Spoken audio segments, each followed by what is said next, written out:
నమస్తే NDC news కి స్వాగతం. వార్తల్లో ముందుగా ముఖ్యాంశాలు చూద్దాం.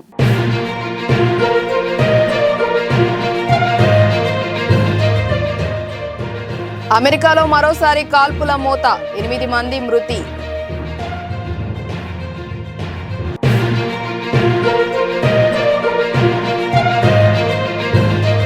ఈ మధుర స్మృతులు చిరకాలం నిలిచిపోతాయి. ప్రాణ ప్రతిష్ఠ వీడియో షేర్ చేసిన ప్రధాని మోదీ.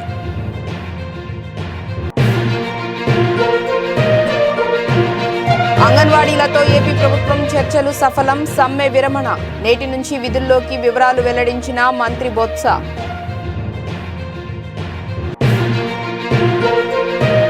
ఏపీలో కాంగ్రెస్ బలోపేతంపై షర్మిల ఫోకస్. నేటి నుంచి జిల్లాల పర్యటన షురు. ఈ నెల 31న ఇడుపులపాయలో ముగియనున్న టూర్. వజ్రాలు రత్నాలు పొదిగబడిన బాలరామచంద్రుడి ఆభరణాలు, బంగారు నగలతో ముగ్ధ మనోహర రూపంలో కనిపిస్తున్న రామయ్య.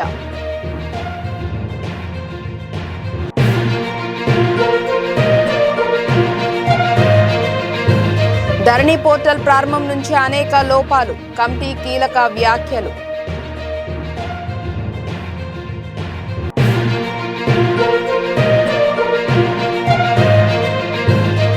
తప్పతాగి పడిపోయిన మాక్స్వెల్, అంబులెన్స్ లో ఆసుపత్రికి తరలింపు.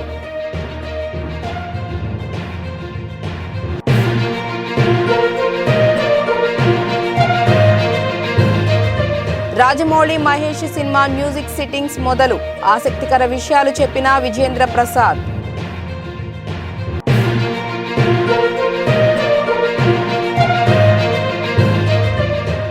స్థిరంగా కొనసాగుతున్న బంగారం వెండి ధరలు. తెలుగు రాష్ట్రాల్లో ధరలు ఉన్నాయి ఇలా.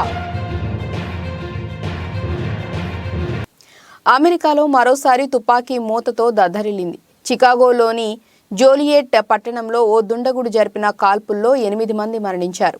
ఆది సోమవారాల్లో 2 వేర్వేరు ఇళ్లలో సాయుధుడు కాల్పులకు తెగబడ్డాడని అధికారులు తెలిపారు. నిందితుడిని రోమియో నాన్స్ గా గుర్తించామని అన్నారు. మరణించిన వారితో అతడికి ముందే పరిచయం ఉన్నట్లు అనుమానం వ్యక్తం చేస్తున్నారు. మృతుల్లో ఒకరిని ఆదివారం చంపినట్లు, మిగిలిన 7గురిని సోమవారం హత్య చేసినట్లు నిర్ధారించారు. నిందితుడు ఎరుపు రంగు టయోటా కారులో తప్పించుకు తిరుగుతున్నట్లు పోలీసులు తెలిపారు. అతడి గురించి ఎవరి దగ్గరైనా సమాచారం ఉంటే వెంటనే తెలియచేయాలని విజ్ఞప్తి చేశారు.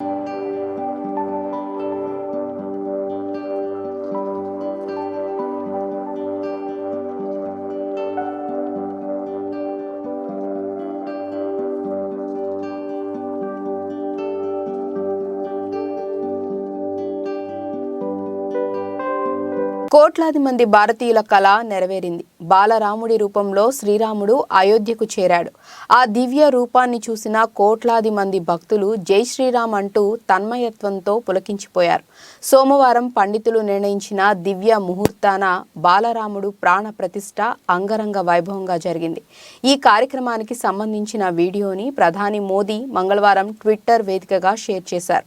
జనవరి 22వ తేదీన అయోధ్యలో మనం ఏం చేశామో ఆ మధుర స్మృతులు చిరకాలం నిలిచిపోతాయి అంటూ వీడియోకు క్యాప్షన్ ఇచ్చారు. ప్రస్తుతం ఈ వీడియో విశేషంగా ఆకట్టుకుంటోంది.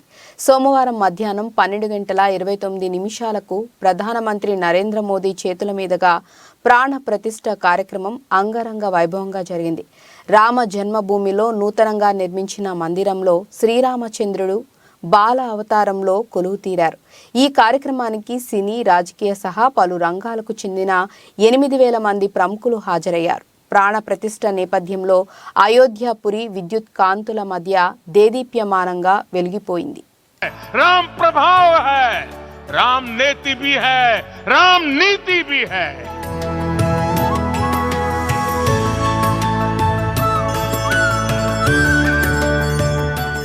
ये भव्य राम मंदिर साक्षी बनेगा भारत के उत्कर्ष का, भारत के उदय का.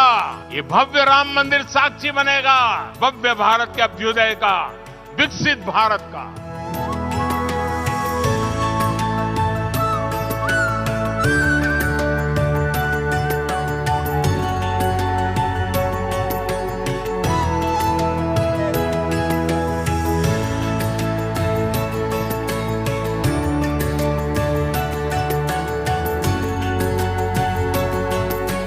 అంగన్వాడీలతో ఏపీ ప్రభుత్వం చర్చలు సఫలమయ్యాయి. అంగన్వాడీల సమస్యల పట్ల ఏపీ ప్రభుత్వం సానుకూలంగా స్పందించింది. సోమవారం రాత్రి అంగన్వాడీ యూనియన్ నాయకులతో రాష్ట్ర విద్యాశాఖ మంత్రి బొత్స సత్యనారాయణ, రాష్ట్ర ప్రభుత్వ సలహాదారు సజ్జల రామకృష్ణారెడ్డి చర్చించారు. 2 దఫాలుగా అంగన్వాడీలతో చర్చలు జరపగా చివరికి ఫలించాయని మంత్రి బొత్స మీడియా సమావేశంలో తెలిపారు. ఈ చర్చల్లో అంగన్వాడీలు ప్రభుత్వం ముందు ఉంచిన 11 డిమాండ్లలో 10 నెరవేర్చేందుకు ప్రభుత్వం తరపున అంగీకారం తెలిపింది. జీతాల పెంపును జూన్ నుంచి అమలు చేస్తామని హామీ ఇవ్వడంతో అంగన్వాడీలు అంగీకరించారు. దీంతో ప్రభుత్వం అంగన్వాడీల మధ్య చర్చలు సఫలమయ్యాయి. మంగళవారం నుంచి అంగన్వాడీలు విధుల్లోకి చేరనున్నారు. సమ్మె విరమిస్తున్నట్లు, మంగళవారం నుంచి విధుల్లో హాజరవుతున్నట్లు ఏపీ అంగన్వాడీ ప్రధాన కార్యదర్శి సబ్బరావమ్మ చెప్పారు. ఈ సందర్భంగా ఆమె మాట్లాడుతూ చర్చలు సానుకూల వాతావరణంలో జరిగాయని, సమ్మెను విరమిస్తున్నట్లు చెప్పారు. మంగళవారం నుంచి విధుల్లో హాజరవుతామని అన్నారు. జీతాల పెంపుపై నిర్దిష్ట నిర్ణయం జూలైలో చేస్తామని చెప్పారని, మాకు జీతాల పెంపు ఎంత అనేది కూడా రాతపూర్వకంగా ఇస్తామని చెప్పారని సుబ్బరావమ్మ తెలిపారు. రిటైర్మెంట్ బెనిఫిట్ను పెంచుతామని హామీ ఇచ్చారని, మా డిమాండ్లు నెరవేర్చడానికి ప్రభుత్వం సానుకూలంగా స్పందించిందని అన్నారు. అంగన్వాడీలకు వైఎస్ఆర్ బీమా ఇస్తామని, రిటైర్మెంట్ వయసు 62 సంవత్సరాలకు పెంచుతామని ప్రభుత్వం హామీ ఇచ్చినట్లు సుబ్బరావమ్మ అన్నారు. టీఏ బిల్లుల అంశంలో కేంద్రం నుంచి వచ్చేలోపు రాష్ట్రం ఇవ్వటానికి ఒప్పుకుందని, సిఎఫ్ఎంఎస్ తీసేసి సంక్షేమ పథకాలు అంగన్వాడీలకు వర్తింపచేస్తామని అన్నారని, సమ్మె కాలానికి జీతం ఇవ్వటంతో పాటు కేసులు ఎత్తేసేందుకు ప్రభుత్వం అంగీకరించిందని ఏపీ అంగన్వాడీ ప్రధాన కార్యదర్శి సుబ్బరావమ్మ అన్నారు. అంగన్వాడీలతో చర్చలు అనంతరం మంత్రి బొత్స సత్యనారాయణ మాట్లాడుతూ అంగన్వాడీలతో జరిపిన చర్చలు సఫలమయ్యాయని, మంగళవారం నుంచి విధుల్లోకి చేరతారని తెలిపారు. 11 డిమాండ్లలో 10 ఇప్పటికే పరిష్కారం చేశామని, జూలైలో జీతాలు పెంచుతామని అన్నారు. వేతనాల పెంపుపై చర్చల్లో తీసుకున్న నిర్ణయాన్ని మినిట్స్లో నమోదు చేస్తామని అన్నారు. ఉద్యోగ విరమణ సమయంలో ఇచ్చే ప్రయోజనాన్ని వర్కర్లకు 50,000 నుంచి 1.20 లక్షలకు పెంచుతామని, హెల్పర్కు 60,000కు పెంచాలని నిర్ణయం తీసుకున్నామని, మట్టి ఖర్చులు 20,000 ఇవ్వాలని నిర్ణయం తీసుకోవటం జరిగిందని తెలిపారు. సమ్మె కాలానికి జీతాలు ఇస్తామని, సమ్మె సమయంలో పెట్టిన కేసులు ఎత్తివేస్తామని అంగన్వాడీలకు హామీ ఇవ్వటం జరిగిందని బొత్స చెప్పారు. గత కొద్ది రోజులుగా రాష్ట్రంలో అంగన్వాడీ మినీ వర్కర్స్, హెల్పర్లు, వర్కర్స్ వారి తాలూకా కొన్ని మా డిమాండ్ల కోసమని వారు కొంతకాలంగా సమ్మె చేస్తున్నారు. 2 దఫాలుగా వారితో చర్చలు జరిగాయి. మరి ఆఖరిగా ఈరోజు కూడా చర్చ జరిగాయి. మేము కూడా ఉదయం మన ముఖ్యమంత్రి గారితో ఈ విషయాలన్నీ కూడా చర్చించాం. ఆయన ఇచ్చిన సలహా సూచన మేరకు ప్రభుత్వం పూర్తిగా కూడా వాళ్ళ సమ్మె పట్ల సానుకూలత ఉండి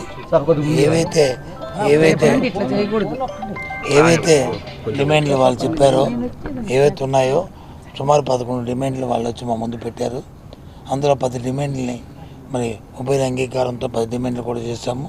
11 డిమాండ్ గత 2 సార్లు ఏదైతే దాన్ని పొడిగించుకొచ్చామో, ఏదైతే వేతనం అనే విషయం ఏదైతే ఉందో దాన్ని కూడా జూలై నెలలో కూర్చొని ఉభయలు అంగీకారంతో ఆ కార్యక్రమం కూడా దాన్ని కూడా పూర్తిగా నెరవేరుస్తామనే విషయాన్ని కూడా వాళ్ళు చెప్పాము.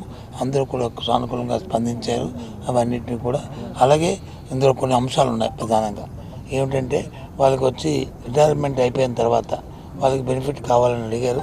అంతకుముందు 50,000 రూపాయలు ఇచ్చేది ప్రభుత్వం ఇచ్చేదానికి, అది పూర్తిగా కూడా రాష్ట్ర ప్రభుత్వం ఇస్తుంది. దాన్ని ఇప్పుడు మొన్న 2 సార్లు మేము 1,00,000 రూపాయలు ఇవ్వడానికి వచ్చి దాన్ని అంగీకరించాము. మళ్ళీ ఈరోజు వాళ్ళు అడిగిన రిక్వెస్ట్ మేరకు దాన్ని 1,20,000 చేశాము. అలాగే మా వర్కర్కి ఇస్తున్న 20,000 రూపాయలు, హెల్పర్కి ఇస్తున్న 20,000 రూపాయలు ఏదైతే ఉందో దాన్ని మన గత సమావేశంలో 40,000 రూపాయలు అనేది. ఏపీ కాంగ్రెస్ పార్టీ అధ్యక్షురాలిగా బాధ్యతలు స్వీకరించిన వైఎస్ షర్మిల దూకుడు పెంచుతున్నారు. రాష్ట్రంలో పార్టీ బలోపేతంపై ఫోకస్ పెట్టారు. ఈ క్రమంలో తండ్రి బాటలో ప్రయాణించేందుకు ఆమె సిద్ధమయ్యారు. రాష్ట్ర వ్యాప్తంగా పర్యటనలు చేసేందుకు నిర్ణయించారు. ఇవాళ నుంచి ఈ నెల 31వ తేదీ వరకు జిల్లాలో షర్మిల పర్యటించనున్నారు. శ్రీకాకుళం జిల్లా నుంచి షర్మిల పర్యటన ప్రారంభం కానుంది.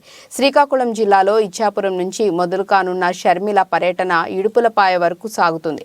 ఇవాళ ఉదయం శ్రీకాకుళం జిల్లా ఇచ్చాపురంలో వైఎస్ షర్మిల పర్యటిస్తారు. మధ్యాహ్నం పార్వతీపురం, మన్యం జిల్లాకు సంబంధించి పార్వతీపురంలో పర్యటించి పార్టీ పరిస్థితిపై షర్మిల సమీక్ష నిర్వహిస్తారు. రాత్రి విజయనగరంలో పర్యటించి ఆ జిల్లాపై షర్మిల సమీక్ష చేయనున్నారు. రోజు 3 నుంచి 4 జిల్లాల చొప్పున పర్యటిస్తూ జిల్లాల్లో పార్టీ పరిస్థితిపై షర్మిల సమీక్షలు నిర్వహించనున్నారు. ఈ నెల 24న విశాఖపట్నం, అల్లూరి సీతారామరాజు, అనకాపల్లిలో షర్మిల పర్యటన కొనసాగనుంది. 25న కాకినాడ, కోనసీమ, వెస్ట్ గోదావరి జిల్లాల్లో, 26న ఈస్ట్ గోదావరి, ఏలూరు, ఎన్టీఆర్ జిల్లాల్లో, 27న కృష్ణా, గుంటూరు, పల్నాడు జిల్లాల్లో, 28న బాపట్ల, ప్రకాశం, నెల్లూరు జిల్లాల్లో, 29న తిరుపతి, చిత్తూరు, అన్నమయ్య జిల్లాల్లో, 30న శ్రీ సత్యసాయి, అనంతపురం, కర్నూలు జిల్లాల్లో, ఈ నెల 31న నంద్యాల, వైఎస్ఆర్ కడప జిల్లాల్లో షర్మిల పర్యటన కొనసాగనుంది. అదే రోజు ఇడుపులపాయతో షర్మిల పర్యటన ముగియనుంది. బాలరాముడు విగ్రహాన్ని అద్భుతమైన ఆభరణాలతో అలంకరించారు. నల్లని రామయ్య బంగారు నగలతో ముగ్ధ మనోహర రూపంలో కనిపించాడు.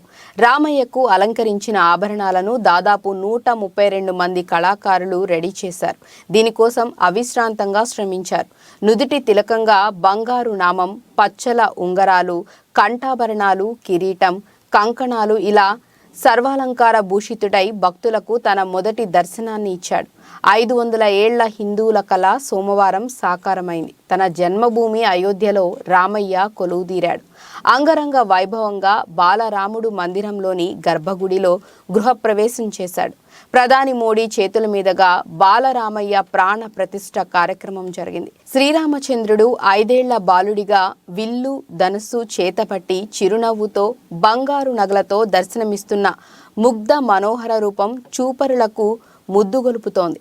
బాలరాముడు బంగారు నగలను ధరించి భక్తుల చూపులను పక్కకు తిప్పుకోనివ్వకుండా చేశాడు. ఇంటర్నేషనల్ జెమోలాజికల్ ఇన్స్టిట్యూట్ సర్టిఫికేషన్ పొందిన ఉత్తరప్రదేశ్ లక్నోలోని ఉన్న హర్ష హైమాల్ షియామ్లాల్ జ్యువెలరీస్ సంస్థ ఈ అందమైన అద్భుతమైన నగలను రూపొందించింది. ఈ ఆభరణాల తయారీకి తాము హిందూ గ్రంథాలతో పాటు టీవీ షో రామాయణ్ నుండి ప్రేరణ పొందామని చెప్పారు సీఈఓ అంకుర్ ఆనంద్.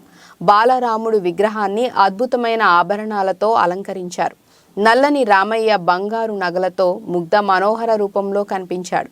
రామయ్యకు అలంకరించిన ఆభరణాలను దాదాపు 132 మంది కళాకారులు రెడీ చేశారు. దీనికోసం అవిశ్రాంతంగా శ్రమించారు. నుదిటి తిలకంగా బంగారు నామం, పచ్చల ఉంగరాలు, కంఠాభరణాలు, కిరీటం, కంకణాలు ఇలా సర్వాలంకార భూషితుడై భక్తులకు తన మొదటి దర్శనాన్ని ఇచ్చాడు. బాలరామయ్యకు అలంకరించిన ఈ నగలలో 18,567 వజ్రాలు, 2,984 కెంపులు, 615 పచ్చలు, 439 అన్కట్ వజ్రాలు ఉన్నాయి. బాలరామయ్య వజ్రాలు, పచ్చలు, కెంపులతో పొదగబడిన కిరీటాన్ని ధరించాడు. దీని బరువు సుమారు 1.7 కిలోలు ఉంటుంది. దాదాపు 75 క్యారెట్ల వజ్రాలు, 135 క్యారెట్ల జాంబియన్ పచ్చలు, 262 క్యారెట్ల కెంపులతో పాటు ఇతర రత్నాలు కూడా ఉన్నాయి. కిరీటం రామయ్య అత్యంత అందమైన అలంకారంకి ఒకటి. మధ్యలో శ్రీరామ్ లల్లా వంశాన్ని సూచించే సూర్యవంశ లోగో, రాచరికానికి సంకేతమైన మన జాతీయ పక్షి అయిన నెమలి కూడా ఉన్నాయి. పచ్చ జ్ఞానాన్ని సూచిస్తుంది. కెంపులు సూర్యరాళ్ళు, వజ్రాలు స్వచ్ఛత, నిజాయితీని సూచిస్తాయి అని ఆనంద్ వివరించారు. తిలకం ఆధ్యాత్మికతకు, భక్తులను రక్షించే రక్షిత చిహ్నంగా నుదుట తిలకాన్ని భావిస్తారు. ఇది సుమారు 16 గ్రాముల బంగారంతో తయారు చేశారు. 3 క్యారెట్ల సహజ వజ్రం, దాని చుట్టూ దాదాపు 10 క్యారెట్లు ఉండే చిన్న వజ్రాలు, బర్మిస్ కెంపులున్నాయి. ఉదయం మొదటి సూర్యకిరణం ఈ తిలకంపై పడే విధంగా రత్నాలను వినియోగించినట్లు ఆనంద్ చెప్పారు. చేతికి ఉంగరం, రామచంద్రుడు కుడి చేతికి ధరించిన ఉంగరం 65 గ్రాములు ఉంటుంది. దీనిలో 4 క్యారెట్ల వజ్రాలు, 33 క్యారెట్ల పచ్చలు ఉంటాయి. ఇక ఎడమ చేతి కోసం 26 గ్రాముల రూబీ రింగ్లో వజ్రాలు, కెంపులు ఉన్నాయి. బంగారంతో చేసిన గుండ్రని నెక్లెస్ 500 గ్రాముల బరువు ఉంటుంది. 50 క్యారెట్ల వజ్రాలు, 150 క్యారెట్ల కెంపులు, 380 క్యారెట్ల పచ్చలు పొదిగారు. నడుము పట్టి, బాలరామయ్య నడుము పట్టి సుమారు 750 గ్రాముల బరువైన బంగారంతో తయారు చేశారు. ఈ పట్టీలో 70 క్యారెట్ల వజ్రాలు, 850 క్యారెట్ల కెంపులు పచ్చలను పొదిగారు. చేతి కడియాలను 850 గ్రాముల బంగారంతో తయారు చేశారు. 100 క్యారెట్ల వజ్రాలు, 320 క్యారెట్ల కెంపులు పచ్చలను ఈ కంకణాల్లో పొదిగారు. అంతేకాదు ఒక్కో కడియం బరువు 400 గ్రాములకు పైగానే ఉంటుంది.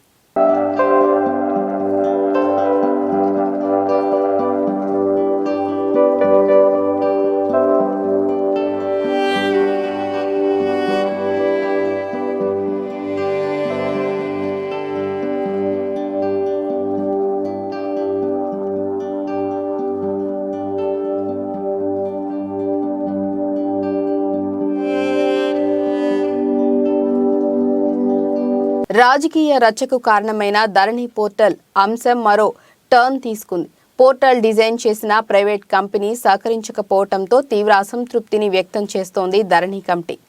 ఫాల్కన్ కంపెనీ విషయాన్ని సీఎం దృష్టికి తీసుకువెళ్తారా లేక వాట్ నెక్స్ట్ అన్నది సస్పెన్స్గా మారింది. ధరణి పోర్టల్ డిజైన్ చేసిన ప్రైవేట్ కంపెనీ కమిటీకి సహకరించట్లేదా? సమస్యలపై అధ్యయనానికి పిలిచిన ప్రైవేట్ కంపెనీ స్పందించలేదా అంటే అవుననే సమాధానం వినిపిస్తోంది. ఇన్నాళ్లు కాంగ్రెస్ బీఆర్ఎస్ మధ్య రాజకీయ రచ్చకు కారణమైన ధరణి పోర్టల్ అంశం ఇప్పుడు మరో టర్న్ తీసుకుంది. ధరణి పోర్టల్ స్థానంలో భూమాతను తీసుకొస్తామని ఎన్నికల సమయంలోనే హామీ ఇచ్చింది కాంగ్రెస్ పార్టీ. అధికారంలోకి రాగానే ధరణిపై స్పెషల్ ఫోకస్ పెట్టిన సీఎం రేవంత్ రెడ్డి ప్రత్యేకంగా కమిటీని కూడా ఏర్పాటు చేశారు. ఇప్పటి వరకు 3 సార్లు సమావేశమై వివిధ అంశాలపై చర్చించింది కమిటీ. అయితే గత బీఆర్ఎస్ ప్రభుత్వం ధరణి డిజైన్, రికార్డ్స్, డిజిటలైజేషన్ బాధ్యతను విదేశీ కంపెనీకి అప్పగించింది. దీంతో తెలంగాణ ప్రభుత్వం ఏర్పాటు చేసిన కమిటీ ఫాల్కన్ కంపెనీ ప్రతినిధులను ధరణి సమస్యలపై అధ్యయనానికి పిలిచింది. కానీ ఆ కంపెనీ స్పందించట్లేదు. 3 సార్లు సమాచారం ఇచ్చినా ఇంతవరకు నో రెస్పాన్స్.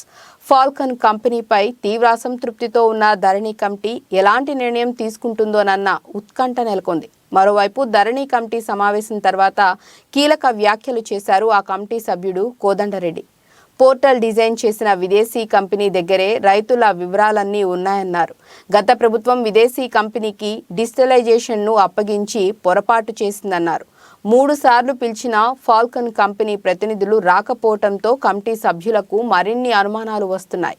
దీంతో 4వసారి కూడా పిలిచి తప్పకుండా రావాలని కండిషన్ పెడతారా లేక ఈ అంశాన్ని సీఎం దృష్టికి తీసుకువెళ్తారా అన్నది త్వరలోనే తేలనుంది.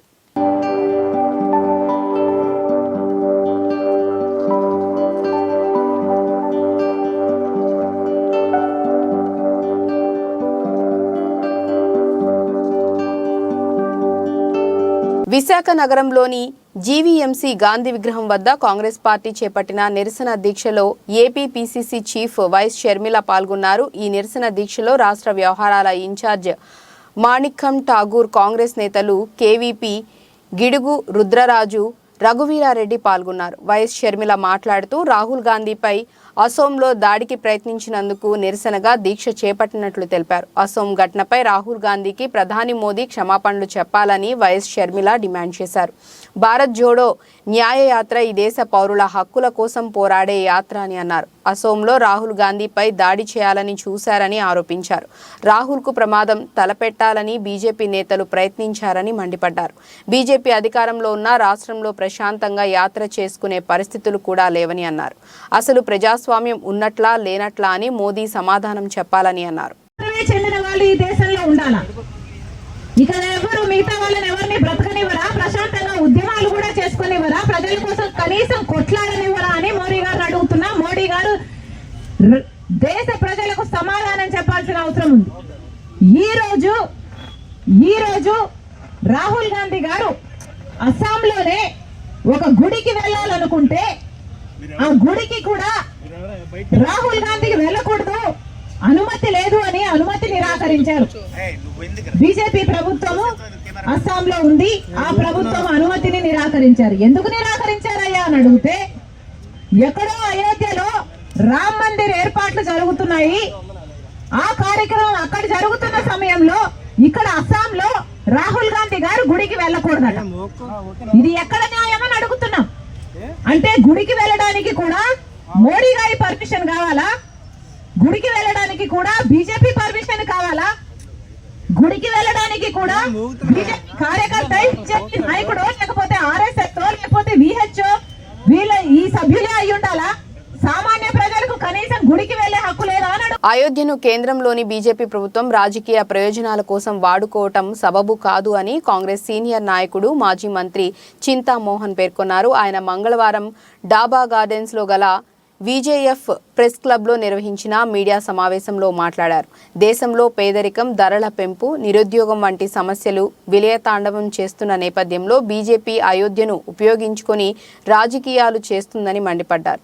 ఏటా 2 కోట్ల ఉద్యోగాలు ఇస్తామని చెప్పారు. బ్లాక్ మనీ నుంచి ప్రతి కుటుంబానికి 15 లక్షలు ఇస్తామని అన్నారు. 15 రూపాయలు కూడా ఇవ్వలేదు. రాహుల్ గాంధీ పాదయాత్రను అసోంలో అడ్డుకోవటం దురదృష్టకరం. రాష్ట్రంలో అంగన్వాడీ సిబ్బందిపై దమనకాండ అమానుషం. ఏపీ రాజకీయాల్లో ఒక్కసారిగా పెను మార్పులు వచ్చాయి. పేద ప్రజల్లో పరివర్తన కనిపిస్తుంది. ప్రజలకు నవరత్నాలు కూడా ఇవ్వటం లేదు. ఏపీలో అభివృద్ధి ఆగిపోయింది. గత 10 ఏళ్లలో టీడీపీ, వైసీపీ ప్రభుత్వాలు పక్కా ఇళ్లు ఇవ్వలేదు. బీటెక్ చదివిన యువకులకు మద్యం దుకాణాల్లో పనిచేస్తున్నారు. ఎస్సీ ఎస్టీ కార్పొరేషన్ రుణాలు ఇవ్వటం లేదు అని విమర్శించారు. ఏపీలో అంటరానితనం ఇంకా మాసిపోలేదు. రాష్ట్రంలో క్రైస్తవుల పరిస్థితి అధ్వానంగా తయారైంది.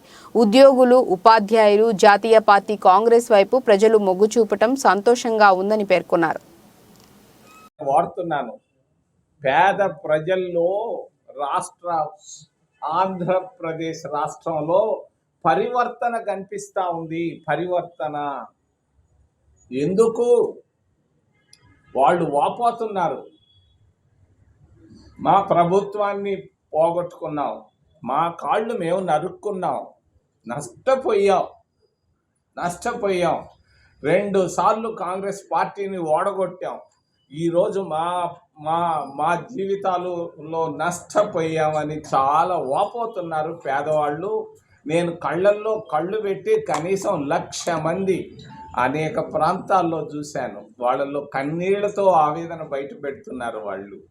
నేను అడిగాను, ఏమి మీకు నవరత్నాలు వస్తున్నాయి కదా అని అంటే వాళ్ళు జవాబు ఇస్తున్నారు. ఒకప్పుడు ఇవ్వనటువంటి జవాబు ఈరోజు స్పష్టంగా వస్తూ ఉంది. అదేం కూడిస్తుందా గుడ్డిస్తుందా? వాళ్ళ భాషలో కూడిస్తుందా గుడ్డిస్తుంది. ఏం ప్రయోజనం? అభివృద్ధి ఆగిపోయింది. నేను అడిగాను వాళ్ళని, ఏం అభివృద్ధి మీరు కోరుకుంటున్నారు అని అడిగాను. పేదవాళ్ళని, ముఖ్యంగా నిరుపేదలను, ఎస్సీలను, ఎస్టీలను. వాళ్ళు చెప్పుకొచ్చారు, మేము ఇళ్ళు కోరుకుంటున్నాం. ఒక్క ఇళ్ళు కట్టివ్వలేదు ఈ 10 సంవత్సరాల్లో ఈ 2 ప్రభుత్వాలు, ప్రాంతీయ పార్టీలు. మరి ఇంకేం కోరుకుంటున్నారు? మా బిడ్డలకు ఉద్యోగాలు ఏం రాలేదా? ఒక్కరికి రాలేదు. నేను చెప్తున్నాను ఎలా ఉందంటే ఎస్సీలు, ఎస్టీల పరిస్థితి బీటెక్ పాస్ అయ్యి బ్రాండ్. ఆస్ట్రేలియా ఆటగాడు గ్లెన్ మాక్స్వెల్ గురించి పరిచయం చేయాల్సిన పని లేదు. ఆసీస్ ఆటగాడిగానే కాక ఐపీఎల్లో బెంగళూరు రాయల్ ఛాలెంజర్స్ తరపున ఎన్నో మెరుపు ఇన్నింగ్స్లు ఆడాడు. ఇటీవల భారత్ వేదికగా జరిగిన వన్డే ప్రపంచ కప్లో మెరుపు వేగంతో డబుల్ సెంచరీ చేశాడు. అయితే తాజాగా అతడు ఓ వివాదంలో చిక్కుకున్నట్లుగా వార్తలు వస్తున్నాయి. ఇటీవల ఓ పబ్లో తప్పతాగి పడిపోవడంతో అతడిని అంబులెన్స్లో ఆసుపత్రికి తీసుకొని వెళ్లాల్సి వచ్చిందట. దీంతో ఆసీస్ జట్టు నుంచి అతడిని పక్కన పెట్టారని అంటున్నారు. ఆస్ట్రేలియా మాజీ ఆటగాడు బ్రెట్లీ సభ్యుడిగా ఉన్న 6 అండ్ అవుట్ బ్యాండ్ అడిలైడ్లో ఓ కాన్సర్ట్ను నిర్వహించింది. జనవరి 19న జరిగిన ఈ కార్యక్రమంలో మాక్స్వెల్ సైతం పాల్గొన్నాడు. ఈ క్రమంలో అతడు అతిగా మద్యం సేవించాడు. దీంతో అస్వస్థతకు గురి కావడంతో అతడిని పబ్ నుంచి అంబులెన్స్లో ఆసుపత్రికి తరలించి చికిత్స అందించారట. ప్రస్తుతం అతడు కోలుకుంటున్నట్లు ఆసీస్ మీడియాలో కథనాలు వస్తున్నాయి. కాగా ఈ ఘటనను క్రికెట్ ఆస్ట్రేలియా చాలా సీరియస్గా తీసుకుందని తెలుస్తోంది. అందుకనే అతడిని వెస్టిండీస్తో వన్డే సిరీస్కు పక్కన పెట్టింది. అసలు అక్కడ ఏమైందనే విషయాలను తెలుసుకునేందుకు సమగ్ర విచారణకు ఆదేశాలు జారీ చేసిందని అంటున్నారు.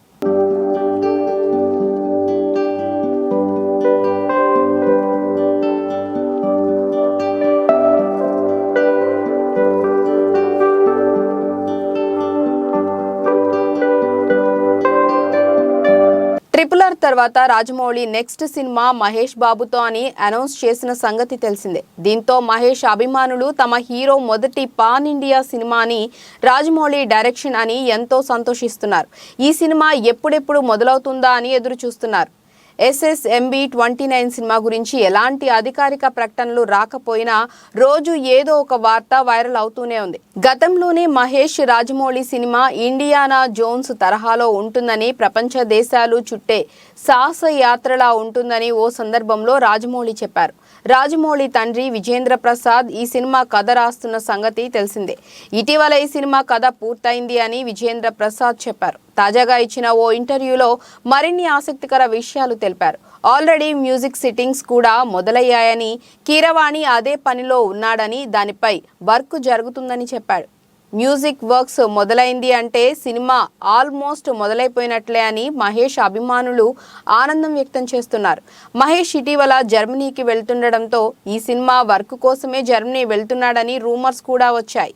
ఈ సినిమాని ఎప్పుడెప్పుడు అధికారికంగా ప్రకటించి షూట్ మొదలు పెడతారా అని మహేష్ అభిమానులు ఆతృతగా ఎదురు చూస్తున్నారు.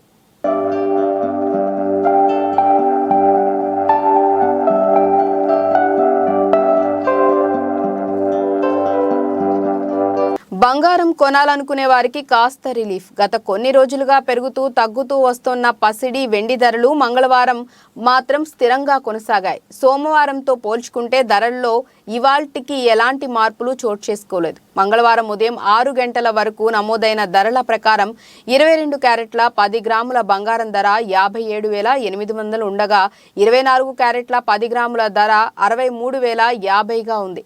ఇక వెండి కిలో ధర 75,500గా కొనసాగుతోంది. మరి తెలుగు రాష్ట్రాలతో పాటు దేశంలోని ప్రధాన నగరాల్లో మంగళవారం బంగారం, వెండి ధరలు ఎలా ఉన్నాయో చూడండి.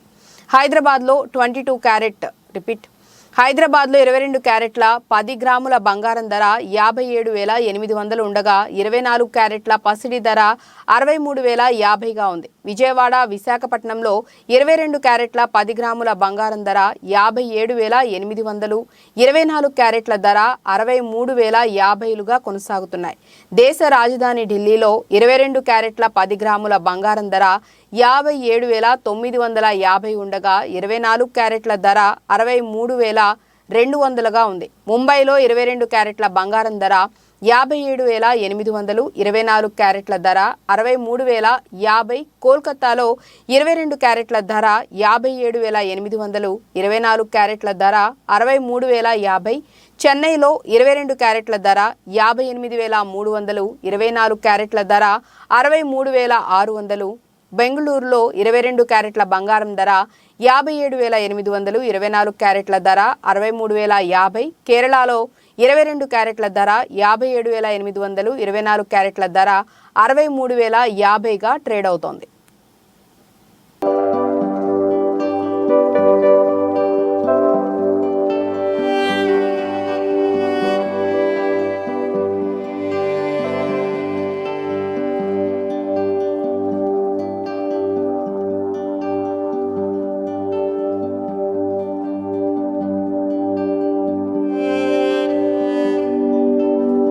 వార్తలు ముగించే ముందు ముఖ్యాంశాలు మరోసారి.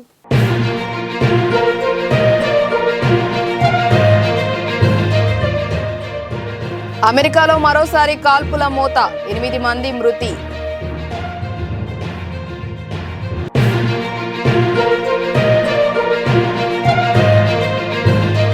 ఈ మధుర స్మృతులు చిరకాలం నిలిచిపోతాయి. ప్రాణ ప్రతిష్ఠ వీడియో షేర్ చేసిన ప్రధాని మోదీ.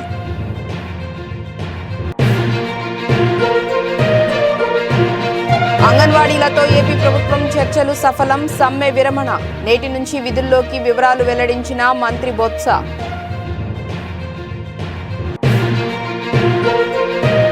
ఏపీలో కాంగ్రెస్ బలోపేతంపై షర్మిల ఫోకస్. నేటి నుంచి జిల్లాల పర్యటన షురు. ఈ నెల 31న ఇడుపులపాయలో ముగియనున్న టూర్. వజ్రాలు, రత్నాలు పొదిగబడిన బాల రామచంద్రుడి ఆభరణాలు. బంగారు నగలతో ముగ్ధ మనోహర రూపంలో కనిపిస్తున్న రామయ్య.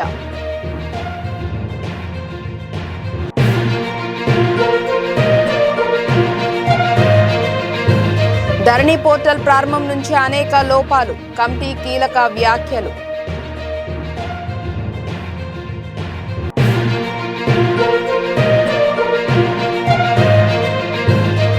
తప్పతాగి పడిపోయిన మాక్స్వెల్. అంబులెన్స్ లో ఆసుపత్రికి తరలింపు.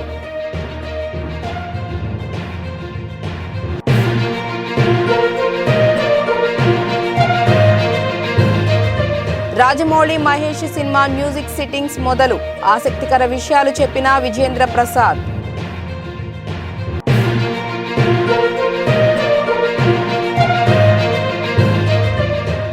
స్థిరంగా కొనసాగుతున్న బంగారం వెండి ధరలు. తెలుగు రాష్ట్రాల్లో ధరలు ఉన్నాయి ఇలా.